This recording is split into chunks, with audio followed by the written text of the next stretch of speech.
Bom, vamos lá. E aí, pessoal? Professor Vitor Rezende para mais uma aula de função quadrática, nossa terceira aula sobre o tema de função de segundo grau, no qual nós iremos ver como se faz o estudo das raízes de uma função do segundo grau. Bora lá!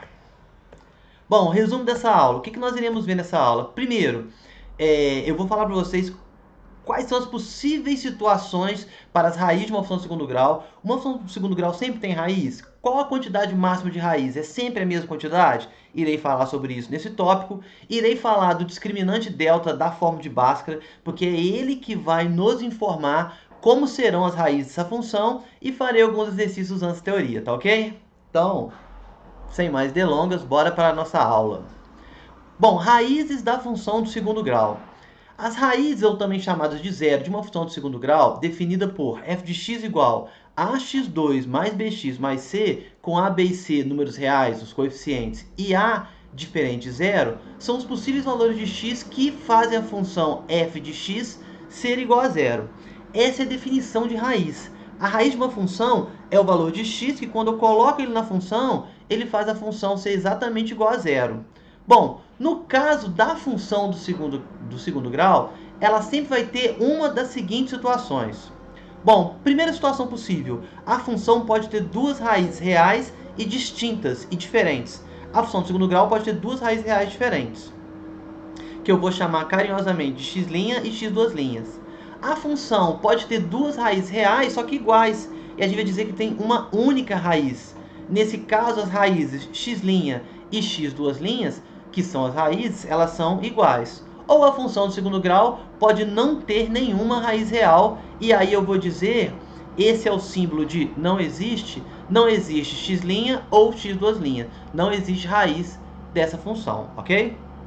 Bom, só para a gente lembrar da fórmula de Bhaskara, o que a fórmula de Bhaskara me falava? A fórmula de Bhaskara me permitia calcular as raízes de uma função quando ela está na sua forma completa, em função dos coeficientes a, b e c. Então, dada a função do segundo grau, f de x igual a ax2 mais bx mais c, as possíveis raízes x' e x' são dadas por... Bom, aqui é a fórmula de Bhaskara, x igual a menos b, mais ou menos a raiz quadrada de b ao quadrado menos 4ac sobre 2a.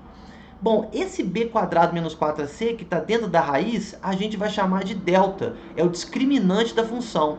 E ele é importante porque o cara que vai para dentro dessa raiz, dependendo se ele for positivo ou negativo ou zero, ele vai me falar muito sobre a raiz, tá? E aí os cálculos das raízes eu fazia dessa forma. Só que nesse ponto eu vou estar mais importando com o valor do delta. Bom, discriminante delta. Será por meio do valor do delta que nós iremos calcular as raízes da função do segundo grau. Devemos calcular o discriminante delta dessa equação. Então, olha só, se o delta for positivo, eu vou poder afirmar que a função tem duas raízes reais diferentes. Então, calculei o delta, peguei a função, calculei o delta. Delta deu um valor positivo, tem duas raízes diferentes. Ou seja, delta ser positivo significa falar que delta é maior do que zero. Isso vai me implicar que as duas raízes x' e x' são diferentes. Se o delta for nulo, as duas raízes serão reais e iguais, ou seja, eu vou ter uma só raiz. Nesse caso, ser nulo é ser exatamente igual a zero, o que me implica que x' é exatamente igual a x'. E se o delta for negativo, significa que eu não tenho raiz real. Ser negativo é ser menor que zero. Delta menor que zero implica que não existe x' ou x', não tenho raiz real. Então, quando eu calculo o valor de delta, que é um número, ou ele vai ser um número positivo, ou vai ser um número negativo, ou vai ser zero. Em cada caso desse, vai me falar como são as raízes, e esse é o estudo das raízes, tá? Bom, como funciona isso em exemplos? Vamos dar uma olhada. Associe cada função ao seu estudo das raízes. Então, eu peguei a função A, f de x igual a 4x² menos 2x mais 1, uma função B, g de x igual a x² menos 6x mais 9, e uma função C, h de x igual a menos 3x² mais 4x mais 2. E eu vou associar ao estudo. Eu coloquei três casos aqui, ou vai dar duas raízes reais distintas, ou uma única raiz real, ou nenhuma raiz real. Lembrando que para eu descobrir isso aí, eu tenho que calcular o delta. Então vamos calcular o delta de cada uma daquelas funções. Bom, delta é b² menos 4ac. Na primeira função, se eu olhar aqui, o b vale menos 2, o a vale 4 e o C vale 1. Então, eu vou jogar direto, ó. Delta igual a menos 2 ao quadrado, menos 4 vezes o A, que vale 4, vezes o C, que vale 1. Menos 2 ao quadrado é 4, menos 4 vezes 4 é 16, vezes 1 é 16. 4 menos 16 dá menos 12. O delta da primeira deu menos 12. Vamos calcular o delta da segunda. X² menos 6x mais 9. Vamos substituir. O B é menos 6, o A vale 1 e o C vale 9. Então vai ficar menos 6 ao quadrado, menos 4 vezes 1 vezes 9. Menos 6 ao quadrado é 36. Menos 4 vezes 1 é 4. 4 vezes 9 é 36. 36 menos 36 dá 0. Então o delta desse cara deu 0. E agora vamos calcular o delta desse terceiro cara aqui. O A vale menos 3, o B vale 4 e o C vale 2. Então vamos jogar. B vale 4, menos 4 da fórmula, vezes o A, que vale menos 3, vezes o C, que vale 2. Então vai ficar 4 ao quadrado, 16. Ó, menos vezes menos dá mais. 3 vezes 4, 12. 12 vezes 2, 24. Delta vale 40. Note que nenhum desses caras deu valor quadrado perfeito. Nem aqui, nem aqui. Importante que um cara deu negativo, um cara deu 0, um cara deu positivo. Esse delta é negativo, esse delta é nulo e esse delta é positivo. Então, deu negativo, nulo e positivo. Bom, vamos associar, então, cada cara desse ao primeiro. O A, o delta deu negativo. Se o delta deu negativo, significa que ele não tem nenhuma raiz real. Então, A vai lá para baixo. O B, o delta deu nulo. Se o delta deu nulo, significa que eu tenho uma única raiz. Se eu tenho uma única raiz, o B está aqui. E o C deu que o delta é positivo. Se o delta é positivo, eu tenho duas raízes reais. Então, está lá, letra C, está associada cada função à característica de suas raízes. Ok? Tranquilo, né? Bom, mas como pode aparecer esse problema? Pode aparecer em função de um parâmetro.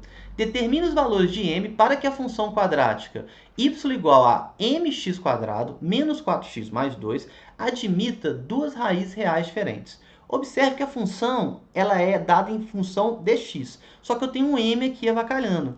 Eu quero saber para qual valor de m essa função vai ter duas raízes reais e diferentes. Para ter duas raízes reais diferentes, o delta tem que ser positivo, ou seja, o delta tem que ser maior que zero. Ora, mas quem que é delta? Delta é b² menos 4ac. Quem que é a, quem que é b, quem que é c? O a é o cara que multiplica x², m. O b é o cara que multiplica x menos 4, o c é o termo independente. Vou substituir esses valores na expressão do delta. Então vai ficar menos 4 ao quadrado, menos 4 vezes o a, que é m, vezes o c, que é 2. Delta é igual a menos 4 ao quadrado, 16, menos 4 vezes m vezes 2. Ou seja, multiplicando aqui, ó, delta é igual a 16 menos 4 vezes 2, 8m. Esse é o delta. Só que eu não quero que o delta seja positivo. Delta ser positivo significa que essa expressão aqui, 16 menos 8m, ela é maior que zero. Ora, vamos achar o m. Passa o 16 para lá. Menos 8 é maior que menos 16. É uma inequação. Quando eu multiplico ela por menos 1, eu vou ter que inverter o sinal de desigualdade. Então, vai ficar 8m era maior, vira menor, que 16 positivo. Agora sim, o 8 está multiplicando, vai para lá dividindo. M tem que ser menor do que 2. Isso significa que, para todo m que eu colocar menor do que 2, essa função aqui vai ter duas raízes reais e diferentes. Por quê? Porque o delta dela vai dar um número positivo. Ok? Tranquilo, né? Bora para mais um exemplo.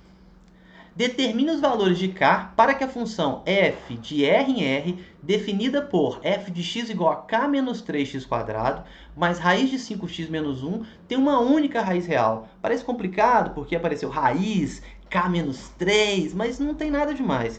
Mesmo procedimento, eu estou estudando o sinal das raízes. Então, olha, eu quero que tenha uma única raiz real. Para ter uma única raiz real, o delta tem que ser nulo. Ou seja, ser nulo, o delta tem que ser igual a zero. Bom, mas quem é delta? Delta é b² menos 4ac. Quem que é a, quem que é b, quem que é c? O a é o cara que multiplica x², que aqui é k menos 3. O b é o cara que multiplica x, raiz de 5. E o c é o termo independente, menos 1. Substitui os valores aqui. Vai ficar raiz de 5 ao quadrado, menos 4 que multiplica k menos 3, que multiplica o c, que vale menos 1. Bom, raiz de 5 ao quadrado é 5. Agora eu vou multiplicar, ó, menos 4 vezes menos 1 dá mais 4. E eu ainda tenho que multiplicar por k menos 3. Distribuindo isso aqui, vai ficar 5, 4 vezes k, 4k, 4 vezes menos 3, menos 12. 5 menos 12 é menos 7, então o delta vai ficar mais 4k menos 7. Esse é o delta.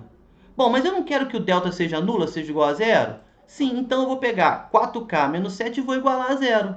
Bom, passo o 7 para lá, 4k menos 7 igual a zero, 4k igual a 7, o 4 multiplicando vai para lá dividindo, isso significa que k é exatamente 7 sobre 4. Isso significa que para k igual a 7 quartos, esse delta dá zero e, consequentemente, a função tem uma única raiz real. Simples assim, ok?